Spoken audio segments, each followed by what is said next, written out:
locked up, if you don't mind. I'll just say, excuse me, I just think that that's the best approach. Be direct, but be nice about it.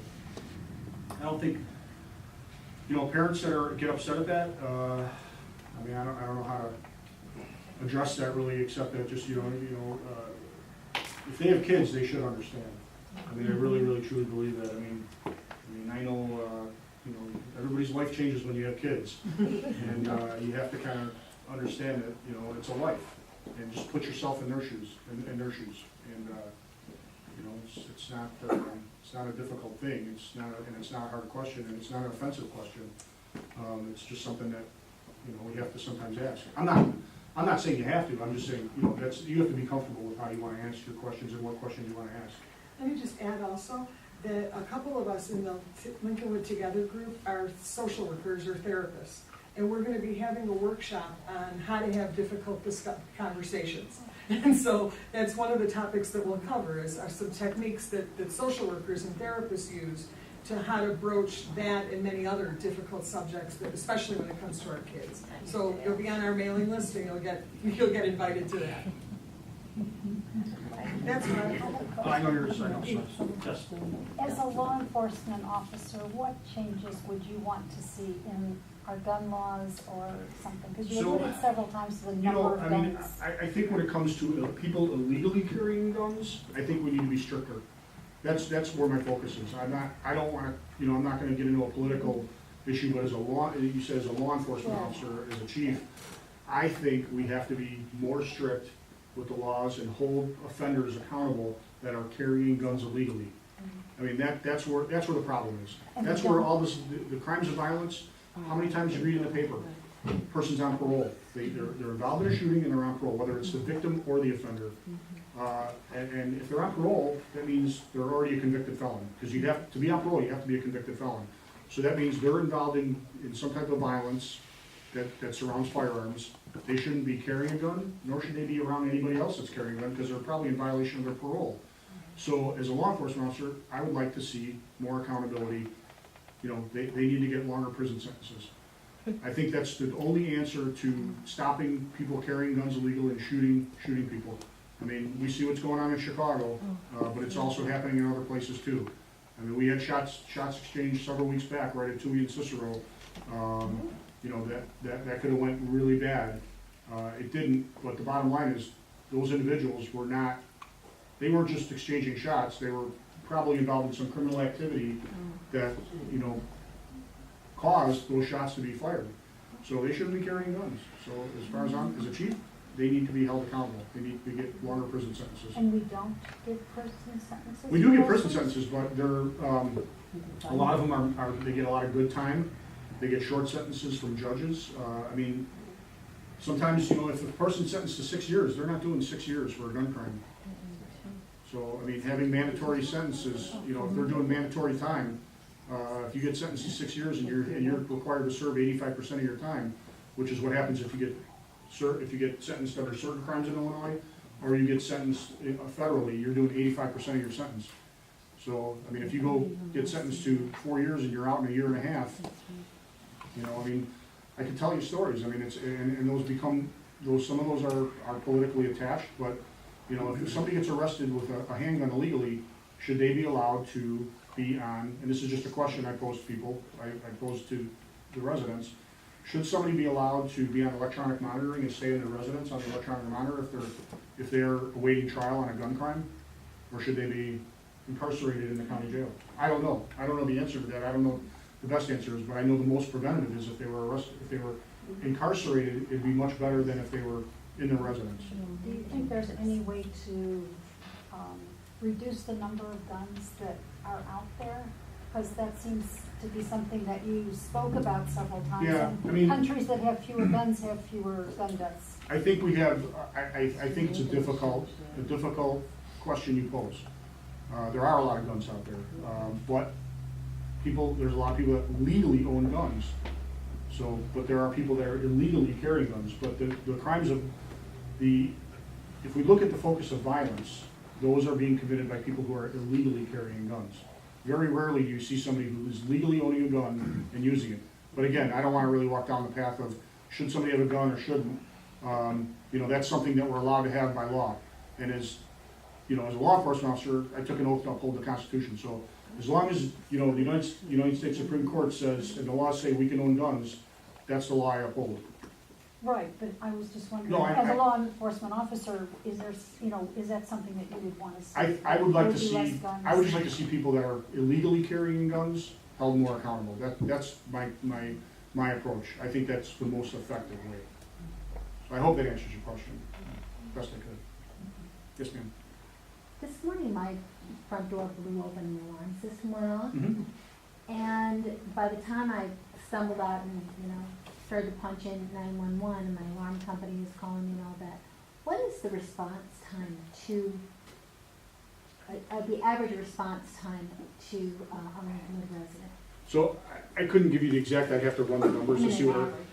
I would say within a few minutes.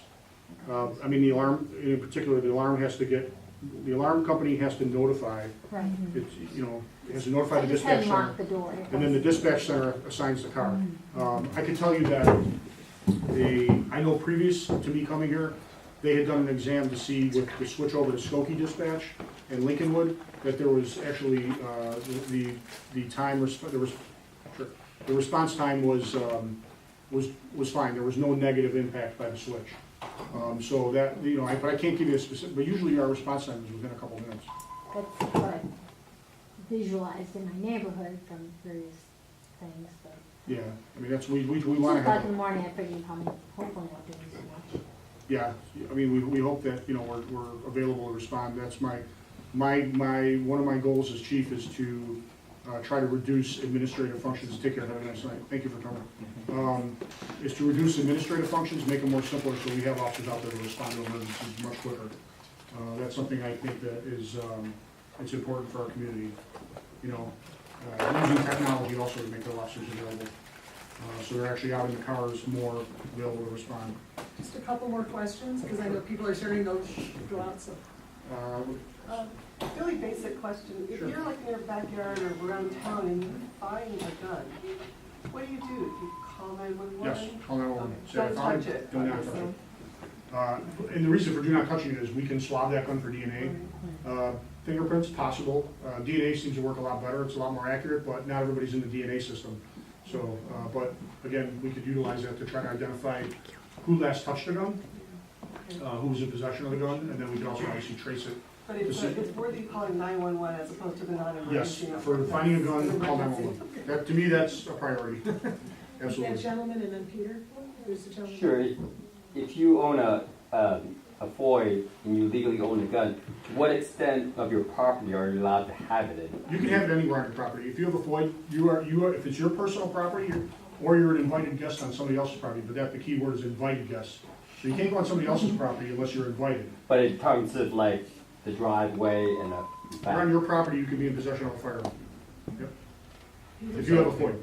Dovetail off that question, going off your concealed carry, how strict is the concealed when you're on your own property? Like, if you're standing, can you stand in your front lawn with your, with your gun on, the same way that Well, you're we don't have standing there? open carry. I would say that would probably, what would happen is the police would respond, and there could probably be some response on law enforcement to make a move to revoke your concealed carry license, or even your FOID if you have one, because it's concerning behavior. I would say that you might be able to legally fight it, but again, being on your own property, you technically are allowed to carry it, but I wouldn't recommend doing it. It's something that obviously we could probably, as a law enforcement, we would investigate and obviously report that to the state police, whether they just make a decision to, but some of those actions could be, even though it's holstered, an argument can be made that you are disorderly, in a sense, you're alarming and disturbing the public, which, if there's a complainant other than the police, we could potentially arrest you. I've noticed a couple of people who just they have a jacket, but it's not zipped up, and you can see it pretty easily. And I noticed it once at a park maybe a year ago, and I didn't even think, oh, that should have been called in. But now I've seen a few times, especially with hot summer, they'll have a shirt on, Yeah. but it's not really covering it, and it's. They do have an argument to say that conceal if it's like over the gun, and you can see the outline. It might be a law enforcement officer, which then it's fine. Concealed carry, technically it's fine, technically, Not in a but park, they should right? probably use better, if they're in a park, they can't have it unless they're police. If they're the police, they can carry in a park, off duty and on duty. But yeah, concealed carry, they should not be in a park, correct. So yeah, it's a matter of just, we'd have to come and investigate. I think Peter had a question. I just had a quick question. What Sure. happens to the guns long-term that are recovered, like illegal guns? They're destroyed. They're destroyed. Yeah, we destroy them, yeah. Unless we can find some legitimate law enforcement use for them, we do destroy those, so. And we keep a record of that destruction too.